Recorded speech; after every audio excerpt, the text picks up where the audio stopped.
Hey guys, back with another video, and the topic of discussion for today is multinodal endemic euthyroid goiter. So if you divide the words, we'll see multinodular, it means which has many nodes. Endemic is a non-cancerous enlargement of the gland. In euthyroid, the gland retains its proper secretion function.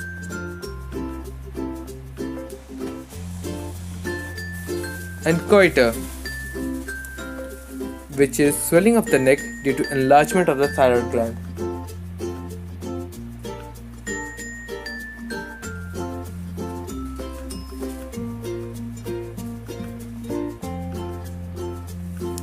Now, a typical thyroid gland looks like an alphabet H or a butterfly or a bow tie shaped, which has ridges along its surfaces.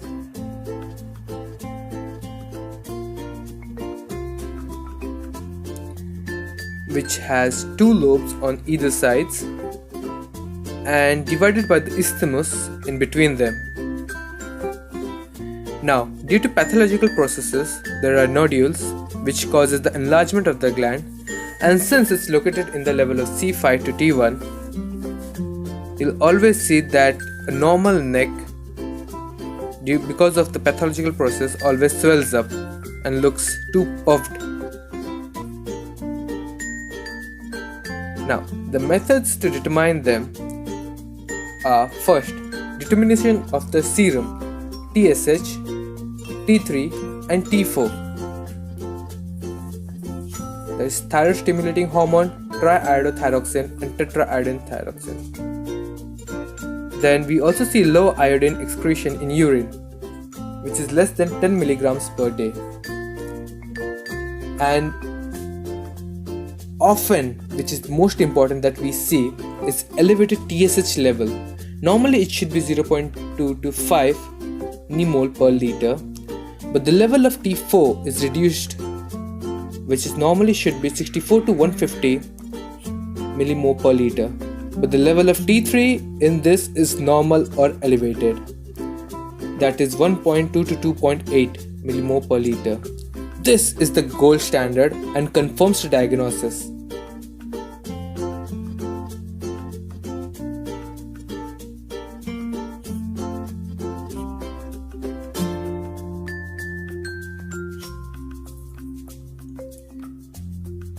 Now, other methods of determining them are scintigraphy, in which the radioisotopes are seen as numbers, blue as cold spots and red as hot spots.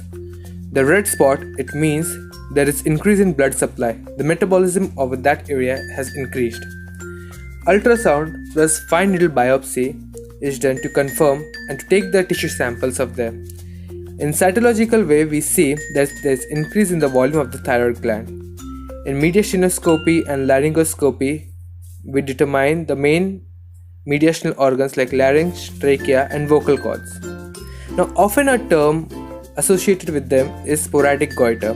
It's abnormal enlargement of the thyroid gland, simple and diffuse, non-toxic, multiple, nodular and morphologically isolated, colloidal and parenchymatous. It's always differentiated with thyroid cancer, stromitis, tumor of the adjacent organs, chronic autoimmune thyroiditis, and hypertrophic shape to form pseudonodes, that is false nodes, and adenoma and cysts. Now, treatments, it's mostly surgical, depending on node malignancy, the compression of the surrounding organs, and 6 or more months in which absence of conservative treatment is seen, that is drugs. Now, depending on the damage, this can be either hemithyroidectomy or a complete subtotal resection of thyroidectomy. After then, an endocrinologist will suggest tablets such as Losat or ThyroShield or other, depending on the patient. Thank you. Please like, share and subscribe to my channel.